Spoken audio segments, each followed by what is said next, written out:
But first, the reaction to the launch last night of the No campaign's first salvo, featuring Jacinta Nampijinpa Price and her husband Colin Lilly, was better than anyone expected. And it shows that with Jacinta in her new role as a shadow Indigenous minister, we've really got a fight on our hands on this issue of Labor's voice. As Jacinta and Colin explained so powerfully last night in this very personal video put out by Fair Australia, the divisions that the voice will bring, if it succeeds, the dividing of citizens in this country by race, are divisions that will run right through the middle of their family. What's important to me is that we don't divide ourselves along the lines of race in this country. I don't want to see my family divided along the lines of race, because we are a family of human beings, and that's the bottom line. Our family is a blended thing. Our family is what Australia is. And a line going through my family, I won't stand for that. I won't stand for that. Now, it's as personal as that. As Jacinta said last night, it shouldn't be that way. When she and Colin, as a blended multiracial family, typify so many other Australian families today of a mix of backgrounds that come together to make something special.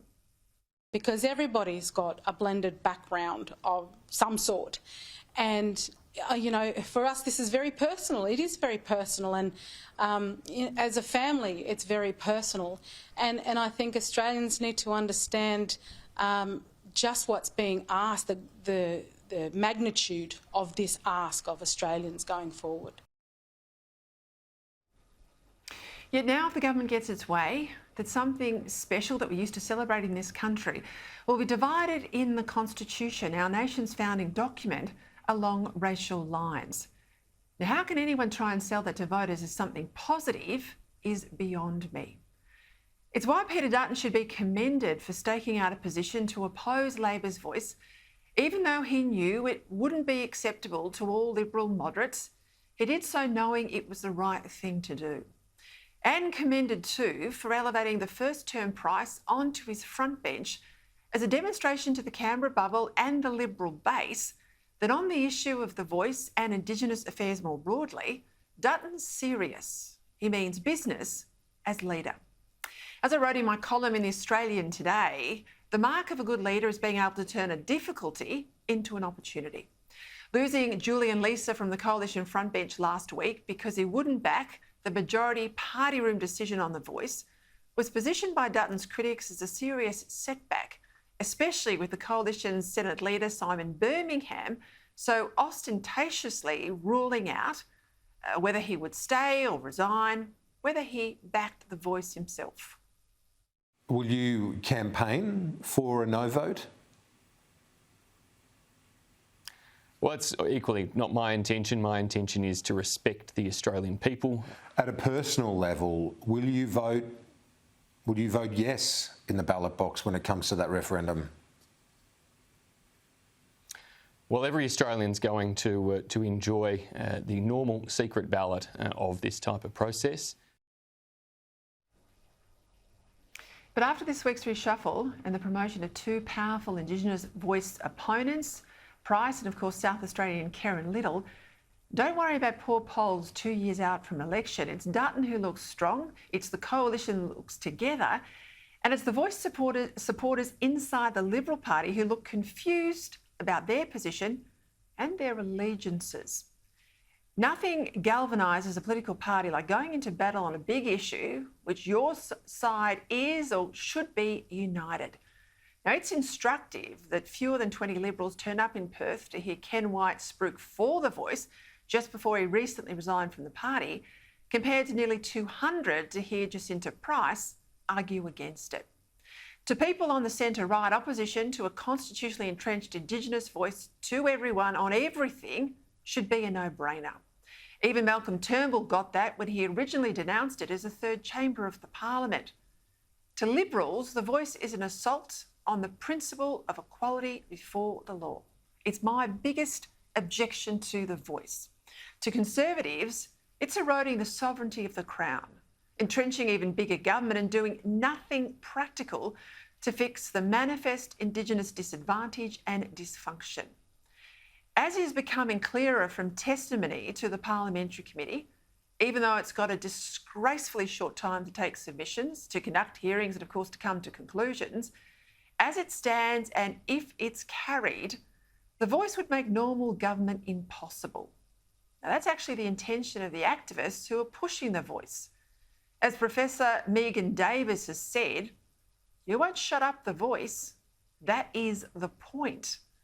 And given its reach will be into every aspect of government, again, if it gets up, nothing in this country will happen without the consent of descendants of Australia's original inhabitants, even though they make up less than 4% of our population.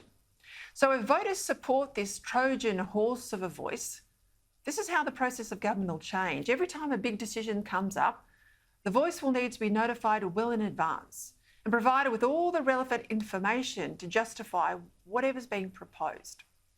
The voice would then need sufficient time and sufficient resources to consider the matter carefully.